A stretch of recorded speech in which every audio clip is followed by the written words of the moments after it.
My name is Chetra Meena. I am from Alwar, Rajasthan. I am graduating science. My highest qualification is REIT. I have recently done my highest qualification B.Ed. I have recently done REIT pre-exam. I am quite good in science. I have so far my family concerned. I have 2 brothers and 1 sister.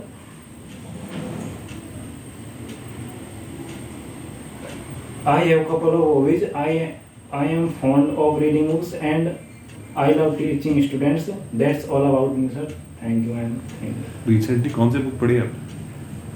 अभी तो मैंने बातों में काम की बातें पढ़ी हैं सर, और एक है पेब्लो एंड ब्रोनो की पाइपलाइन, और दूसरी किताब क्या होती है आपने?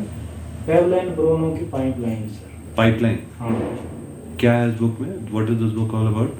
इसके बारे में दो फ्रेंड्स होते हैं, तो वो फ्रेंड्स होते हैं तो एक तो ऐसे पाइपलाइन बनाने में ध्यान देता है, एक ऐसी रिच फैमिली से होता है तो वो पाइपलाइन मतलब मौज मस्ती में गुजार देता है वो पाइपलाइन, और एक पुअर होता है तो वो धीरे धीरे अपने इनकम को जोड़ता है ताकि उसे बुढ़ापे में दिक्कत ना आए।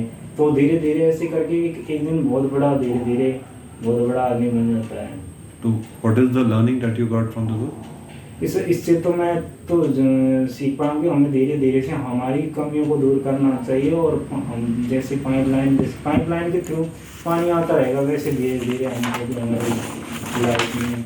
आपने अभी रिसेंटली कौन सी अपनी कमियां दूर की है या प्रयास किया दूर करने का? तो अभी जैसे मैं अभी इंटरव्यू के लिए आता तो मैं थोड़ा झिझकता था, उसमें इम्प्रूवमेंट कर रहा हूँ, थोड़ा टाइम का पंक्चुअल हूँ। तो ये तो आपकी वीकनेस थी, आप उसको इम्प्रूव कर रहे हैं। आपकी स्ट्रेंथ क्या है? आपकी अच्छी चीज़ें क्या हैं जो आपके अंदर ऑलरेडी थी, जिससे आपको लगता है कि आप किसी जगह पे पहुंच सकते हो? स्ट्रेंथ क्या है आपकी?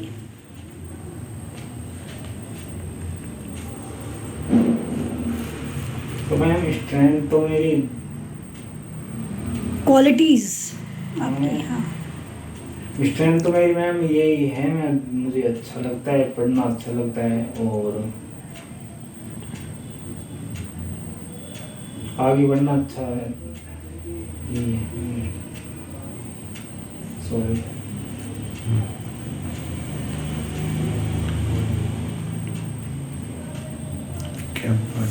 क्या पीसीएम है? हाँ सर। इसमें ज़्यादा इंटरेस्ट आपको फिजिक्स, केमिस्ट्री, मैथ्स में से? सर मैं तो फिजिक्स को ज़्यादा फिजिक्स। अगर आपका फिज़िक्स इतना इंटरेस्टिंग सब्जेक्ट था तो आपने इंजीनियरिंग क्यों नहीं चुना? आपने टीचिंग क्यों चुना? ये सर वो टीचिंग चुना क्योंकि इंजीनियरिंग में इंटरेस्ट थोड़ा कम था, तो फिर ग्रेजुएट बीएससी कर लिया, तो यहाँ भी पहुँच गए मैम टीचिंग कोर्स के बारे में। आप किस जगह को बिलोंग करते हैं बेसिकली? राजस्थान में कौन से गांव को या किस जगह को बिलोंग करते हैं? ये रैनी तहसील के रामनगर गाँव है, वहाँ से। अलवर से बिलोंग करते हैं हाँ, आप? अलवर से। ये रहने की खास चीज़ क्या है? खाने पीने में क्या है वहाँ पे फेमस? रहने की तो नमकीन है, नमकीन फेमस है। अच्छा। और अलवर की? अलवर का कलाकंद जैसे ऐसे ऐतिहासिक रूप ऐतिहासिक बाबा ठाकुरदास का कलाकंद।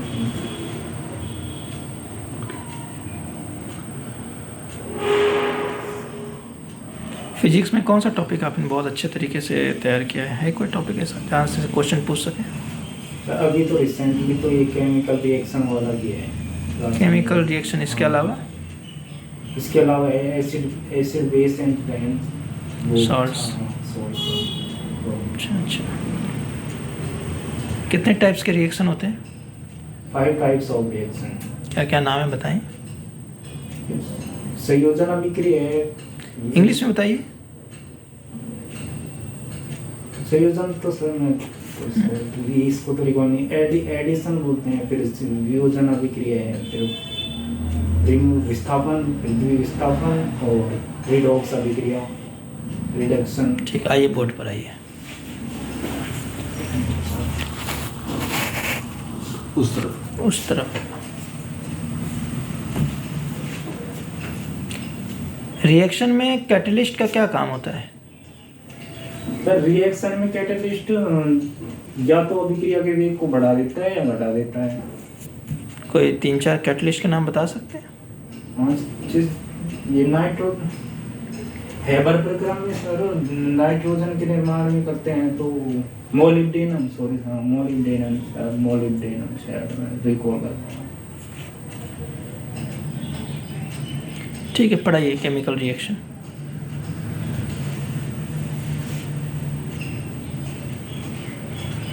सर मैं क्लास हूँ तो बच्चों हमने 9th क्लास में जैसे कि ये चेंज के बारे में पढ़ा, एक तो physical change and chemical change.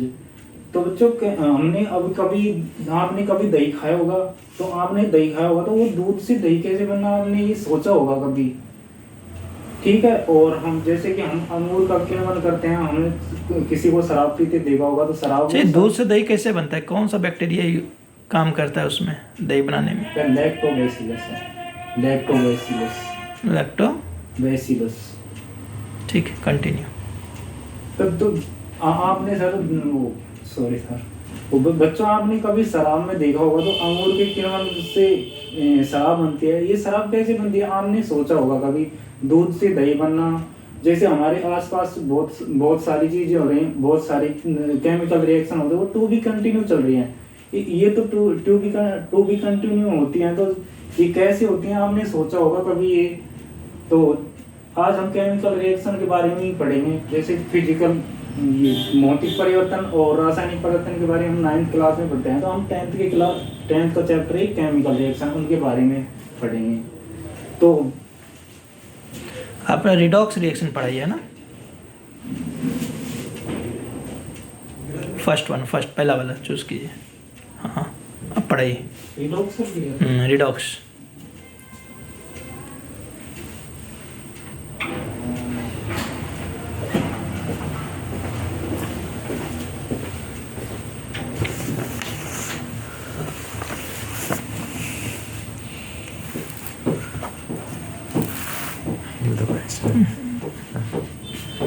Proper तरीके से नहीं।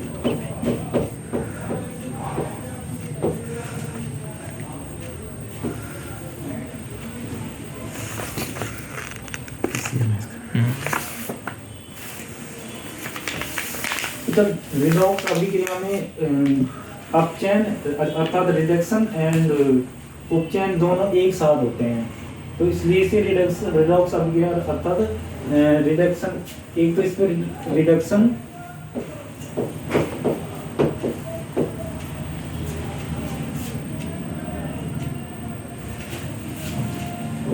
तो सेकंड वाला सर मैं इंग्लिश वर्ड नहीं ले पा रहा हूँ, अपचयन और उपचयन। ऑक्सीडेशन। हाँ सर सॉरी।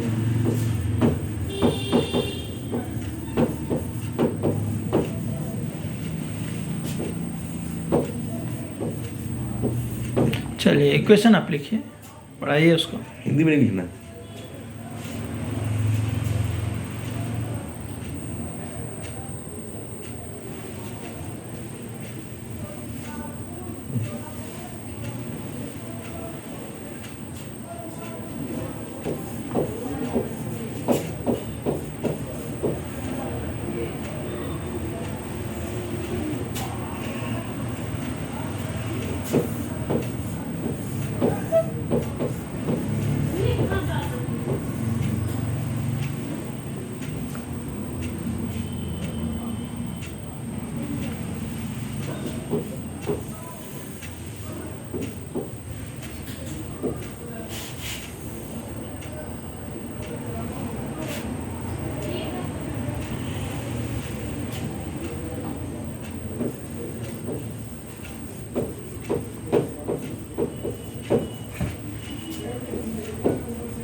सही है।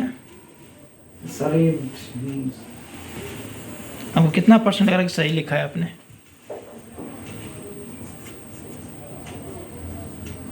सर एग्जाम्पल में सॉरी सर एग्जाम्पल याद नहीं है।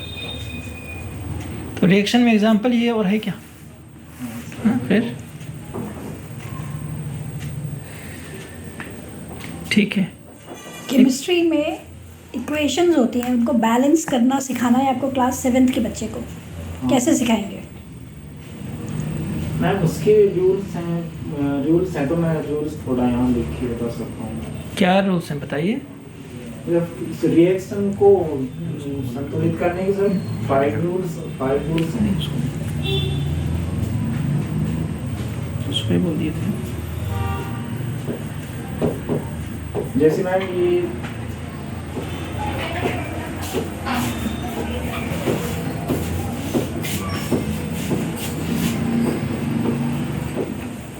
ये जंग लगने की इक्वेशन है, तो इनको संतुलित अर्थात बराबर करने के लिए 5 रूल्स हैं। तो सर सबसे पहले तो हम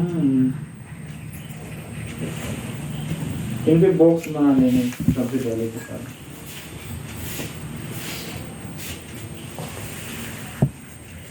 थैंक यू। बस है ना। फिर मैं तो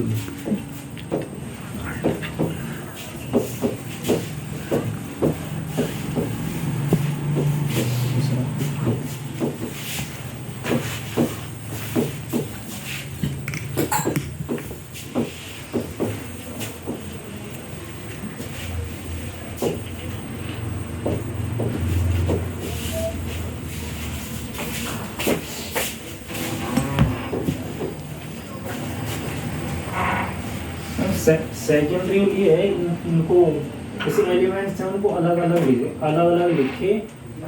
LHS left hand side and right hand side में एलिमेंट्स को बराबर लिखेंगे। मतलब चलिए आप इसको बैलेंस कीजिए, आपने जो लिखा है ना। हाँ सर इसको बैलेंस कीजिए। डायरेक्ट हाँ डायरेक्ट आप Direct। बैलेंस करके बताइए कितना आएगा।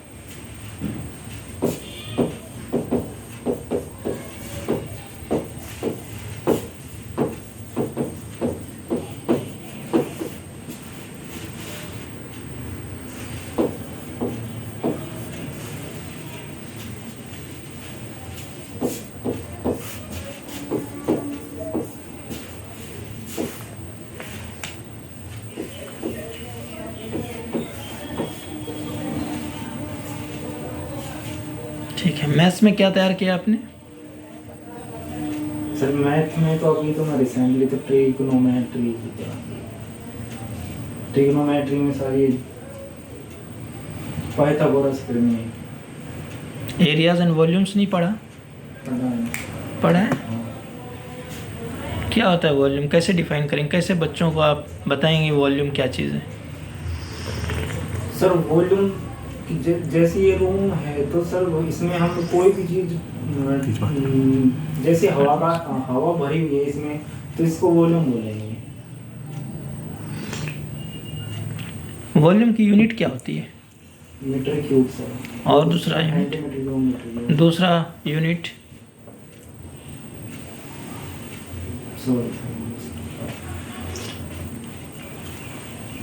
लीटर जो है किसका यूनिट है?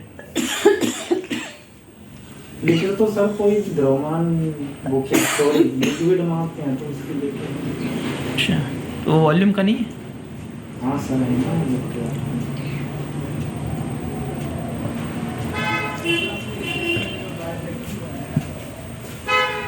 रब कर रहा है, रब करके आना है।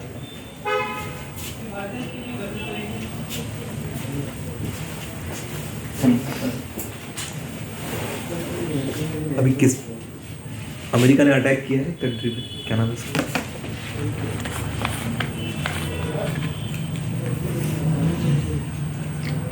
अमेरिका ने सर वो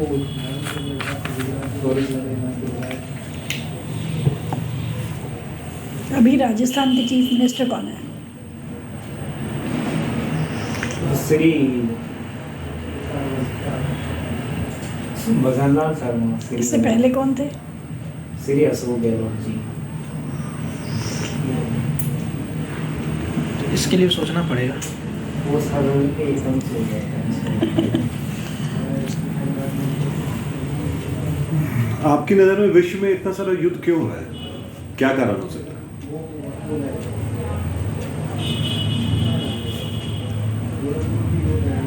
सर युद्ध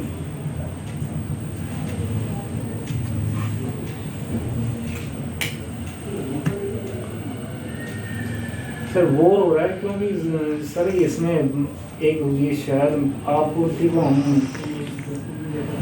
मतलब वो एक दूसरे देश से चलाने में है, क्योंकि सर वो एक दूसरे की आपूर्ति को आपूर्ति नहीं कर पा रहे हैं। सॉरी सर ये जल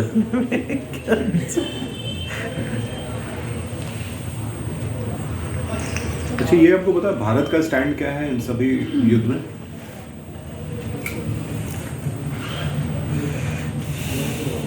ये बताओ। अच्छा, भारत इकोनॉमिकली उसका कहाँ कौन से दर्जे पे आता है इस समय? इकोनॉमिक ग्रोथ में, इकोनॉमी में इंडिया कौन से नंबर पर है अभी? फोर्थ नंबर पे है सर इकोनॉमी अर्थव्यवस्था भी शायद 4 ट्रिलियन की अर्थव्यवस्था भी।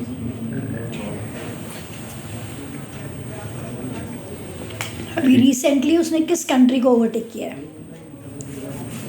मैं शायद इक्वल ब्रिटेन है। ब्रिटेन? नहीं। सॉरी सर तो ये सारा क्वेश्चन तैयार कर लोगे ना, जितना पूछा गया आज?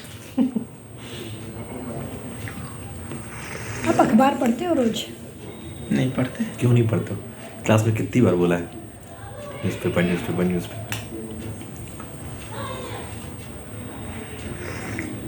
वेनेजुएला पे युद्ध छिड़ जाएगा दुनिया- इंटरव्यू रूम में। पूरा दुनिया हिल गया है अभी वेनेजुएला पे जो हुआ है, अभी लोग शॉक्ड हैं। पढ़ो उसको। पेट्रोल के बारे में कुछ सुना है? पढ़ो, अखबार को पढ़ो तो पता चलेगा कि क्यों युद्ध हुआ है। पेट्रोल एंड लिथियम, ठीक है, ये दो चीज है जो है अमेरिका के पास सुपर पावर था। क्यों उसके हाथ से अमेरिका को ऐसा लग रहा है कि अब हम सुपर पावर नहीं रहेगा? वो सब पढ़ो, उसकी डिटेल में जाओ बेटा। टीचिंग में बहुत कुछ बहुत वास्ट होता है, थोड़ा थोड़ा तो ऊपर से एटलीस्ट आप साइंस के हो, आप तो आपको जानना चाहिए। जानना होगा ना ये सब। जो एकदम करंट है उसको पढ़ना ज़रूरी है। ठीक है, वो पेपर से ही पता चलता है, न्यूज़पेपर